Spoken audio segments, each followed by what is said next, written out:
एक राजा था, उसके मन में केवल 3 प्रश्न थे कि भगवान मिलता कैसे है, भगवान करता क्या है और भगवान की शक्ति क्या है। लेकिन कोई भी व्यक्ति उसको इन प्रश्नों का उत्तर नहीं दे पाता। उसने ऐलान कराया कि जो भी मेरे इन प्रश्नों का उत्तर देगा उसको मैं अवार्ड दूंगा, उसको मैं सम्मानित करूंगा।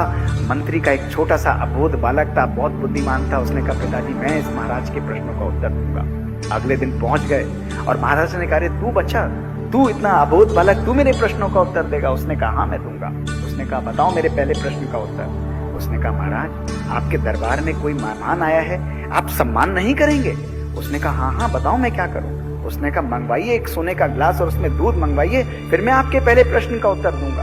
और जैसे ही दूध आया, बच्चे ने अपनी उंगली ली और उसके अंदर अपनी उंगली को हिलाने लगा और 15 महीने के बाद। उसने कहा ये क्या कर रहे हो? उसने कहा महाराज मैं इस दूध में मक्खन को ढूंढ रहा हूँ। उसने कहा बच्चे इस दूध में मक्खन ऐसे नहीं निकलता, दूध को भिगोया जाता है, दही बनता है, दही से छाछ निकलती है, तब मक्खन निकलता है। उसने कहा महाराज यही आपके पहले प्रश्न का उत्तर है कि यदि भगवान की प्राप्ति करनी है तो केवल सिमरन करने से भगवान की प्राप्ति नहीं होगी, उसको ज्ञान को अपने जीवन में उतारना होगा, उसको फॉलो करना होगा, अपने संकल्पों में परिवर्तन लाना होगा। महाराज बहुत खुश हुए। उसने कहा बेटा दूसरे प्रश्न का उत्तर दे कि भगवान की शक्ति क्या है। उन्होंने कहा महाराज आइए मेरे साथ। एक अंधेरे कमरे में ले गया और कहा कि महाराज इस कमरे से अंधेरा मिटाना हो तो कितने दिए जलाने होंगे? उन्होंने कहा 1। और बच्चे ने माचिस ली और जला दिया एक दिया। उसने कहा देखिए महाराज प्रकाशमान हो गया, यही भगवान का कार्य है। वो हमारे अज्ञान, आत्मा के अज्ञान अंधेरे को मिटाकर हमारी आत्मा को ज्ञान की तरफ लेके जाता है। और जब परमात्मा का ज्ञान आता है तो हमारे अंदर से विकारों का विनाश होता है और जो परमात्मा के जितने पास रहता है उतना ही उसको स्नेह का अनुभव।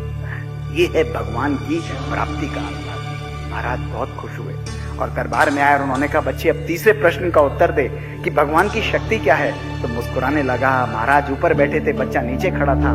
बच्चे ने कहा महाराज एक बात बताइए, आप इस तीसरे प्रश्न का उत्तर मुझसे राजा बनकर पूछ रहे हैं या मेरा शिष्य बनकर पूछ रहे हैं? महाराज सकवा गए और उन्होंने कहा मैं तो तुम्हारा शिष्य बनकर पूछ रहा हूँ बालक। तो उन्होंने कहा फिर आप ऊपर बैठे क्या कर रहे हैं, नीचे उतरिए। राजा नीचे उतरा सिंहासन से और जमीन पर आया और जैसे ही वो आया वो बच्चा फुदक कर राजा के सिंहासन पर बैठ गया और मुस्कुराने लगा और कहा महाराज राजा बताइए। तो राजा ने कहा प्रश्न का उत्तर दो। उसने कहा अभी भी आपको प्रश्न का उत्तर चाहिए?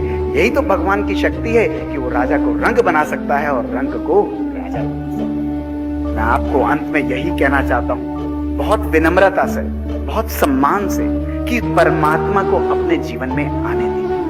केवल ज्ञान का सिमरन नहीं, उसकी धारणा, उसके प्रेम, उसके स्नेह को अपने कण कण अपनी आत्मा में समाने दीजिए।